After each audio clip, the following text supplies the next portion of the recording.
प्रिय साथी नागरिकों, आज मैं आपको एक ऐसी यात्रा पर ले चलूंगी जो केवल ऐतिहासिक तथ्यों का संग्रह नहीं बल्कि भारतीय स्वतंत्रता संग्राम की वो अद्भुत गाथा है जिसने न केवल भारत बल्कि पूरी दुनिया के इतिहास को बदलकर रख दिया। यह वो संघर्ष है जिसमें अनगिनत नायक नायिकाओं ने अपने प्राणों की आहुति दी, जिन्होंने अपने प्यार और समर्पण से हमें वो स्वतंत्रता दिलाई जिसका हम आज आनंद ले रहे हैं। ब्रिटिश ईस्ट इंडिया कंपनी के आगमन से शुरू हुई दास्तान। 17वीं शताब्दी का भारत एक ऐसा धनी देश था जिसकी संपत्ति की चर्चा दूर दूर तक थी। यूरोप के देशों की निगाहें भारत की समृद्धि पर थी और यही आकर्षण उन्हें हमारे देश की ओर खींच लाया। 1600 में ब्रिटिश ईस्ट इंडिया कंपनी ने भारत में व्यापार करने के लिए ब्रिटिश संसद से चार्टर प्राप्त किया।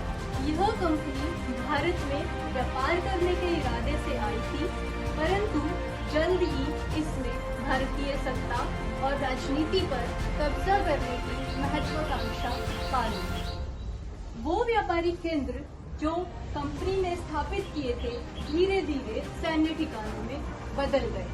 मुगल साम्राज्य के पतन और क्षेत्रीय रियासतों के आपसी संघर्ष ने कंपनी को भारत में अपने पैर जमाने का मौका दिया।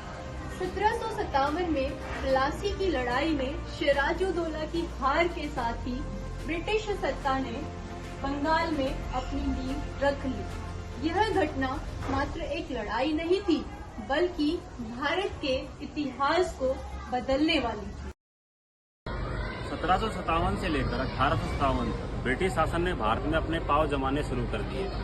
1857 के अंदर वह क्रांतिकारी मोड़ आया जब भारतीय लोगों का असंतोष ब्रिटिश सरकार के खिलाफ विद्रोह में बदल गया। डॉक्ट्रिन ऑफ लैप्स जैसी नीतियां और इनफील्ड राइफल के अंदर उपयोग होने वाला कारतूस जिसमें गाय और सूअर की चर्बी का इस्तेमाल, इसने भारतीय राजाओं और भारतीय मूल के सैनिकों के अंदर असंतोष पैदा कर दिया, जिससे यह विद्रोह भड़क गया।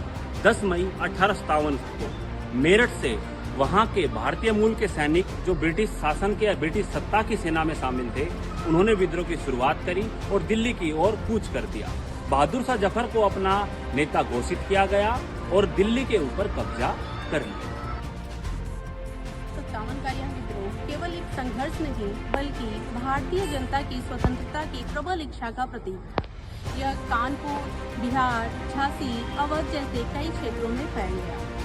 नाना साहिब, रानी लक्ष्मीबाई, कुंवर नारायण जैसे वीर योद्धाओं ने अपने अपने क्षेत्रों में ब्रिटिश सत्ता के खिलाफ मोर्चा खोला। हालांकि यह विद्रोह सफल नहीं हो सका और अंग्रेजों ने अत्यधिक बल का प्रयोग करके इसे दबा दिया। सन 1857 के बाद ब्रिटिश क्राउन ने भारत का शासन सीधे अपने हाथों में ले लिया और ईस्ट इंडिया कंपनी के शासन का अंत हो गया।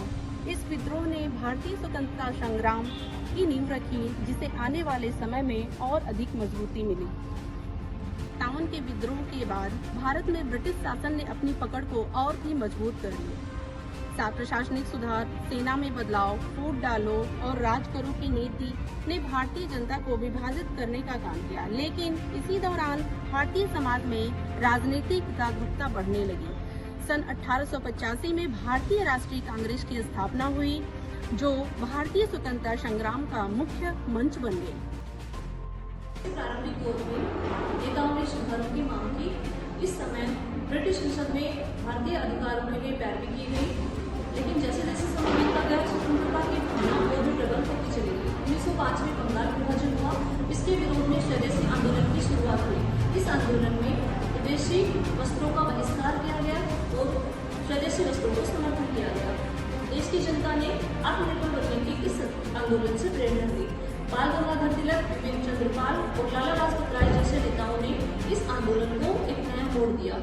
तिलक ने स्वराज मेरा जन्म सिद्ध अधिकार है और उन्हें इसको लेकर रखवाला का नारा दिया, जिससे भारतीय जनता ब्रिटिश शासन के खिलाफ संगठित हुई। तिलक ने गणेश महोत्सव जैसे कार्यक्रमों के माध्यम से भारतीय जनता को जागरूक किया। विश्व युद्ध के दौरान ब्रिटेन ने भारत से सैनिकों और संसाधनों की मांग की, लेकिन युद्ध के बाद आज़ादी के वादे को पूरा नहीं किया, जिससे भारतीय जनता में असंतोष और भी ज्यादा बढ़ गया। सन 1919 में तुर्की से खलीफा को हटाने के खिलाफ भारतीय मुसलमानों ने खिलाफत आंदोलन चलाया। इस आंदोलन में महात्मा गांधी ने उनका समर्थन किया और इसे असहयोग आंदोलन के साथ जोड़ दिया। असहयोग आंदोलन में सभी जनता ने सरकारी पदों का त्याग किया, विदेशी वस्त्रों का बहिष्कार किया और ब्रिटिश संस्थाओं से असहयोग किया। भारतीय जनता का इसमें उन्हें बढ़ चढ़कर सहयोग मिला। असहयोग आंदोलन के बाद भारतीय स्वतंत्रता संग्राम में एक नई ऊर्जा का संचार हुआ, लेकिन 1930 का नमक सत्याग्रह वह महत्वपूर्ण घटना थी जिसने ब्रिटिश शासन की नींव को हिलाकर रख दिया था। आंदोलन ने भारत के स्वतंत्रता संग्राम को एक नया मोड़ दिया और इसमें जनता की भागीदारी को भी बढ़ाया। सन 1942 में द्वितीय विश्व युद्ध के दौरान महात्मा गांधी जी ने करो या मरो नारे के साथ भारत छोड़ो आंदोलन को शुरू किया। इस आंदोलन के साथ पूरे देश को एकत्रित किया गया तथा ब्रिटिश सरकार के खिलाफ विद्रोह किया गया। ये आंदोलन भारतीय आज़ादी के लिए आखिरी कदम था। द्वितीय विश्व युद्ध के बाद ब्रिटेन की आर्थिक स्थिति कमजोर हो गई थी और भारत में बढ़ते आंदोलनों के कारण ब्रिटिश सरकार ने अब यह समझ लिया था कि भारत देश पर शासन करना संभव नहीं है। 15 अगस्त 1947 को भारत को आज़ादी मिली। इस आज़ादी के बाद देश का विभाजन भी हुआ। विभाजन में लाखों लोग बेघर हुए और काफी लोगों के जान भी चली। यह कठिन समय था जिसने भारत की आज़ादी की खुशी को भी आंशिक रूप से धूमिल कर दिया। सन 1857 से 1947 का यह संघर्ष हमें सिखाता है कि आज़ादी केवल एक दिन की प्राप्ति नहीं बल्कि यह निरंतर संघर्ष और बलिदान की यात्रा है। हमें जो आज़ाद भारत का उपहार है इससे सहयोग रखना है। हमें इन्हें बलिदानों से प्रेरणा लेकर अपने देश की अखंडता और समृद्धि के लिए लगातार प्रयास करना है। आइए हम सब उस आज़ादी की मशाल को जलाए रखें जिसे हमारे पूर्वजों ने अपने खून से प्रज्वलित किया है। जय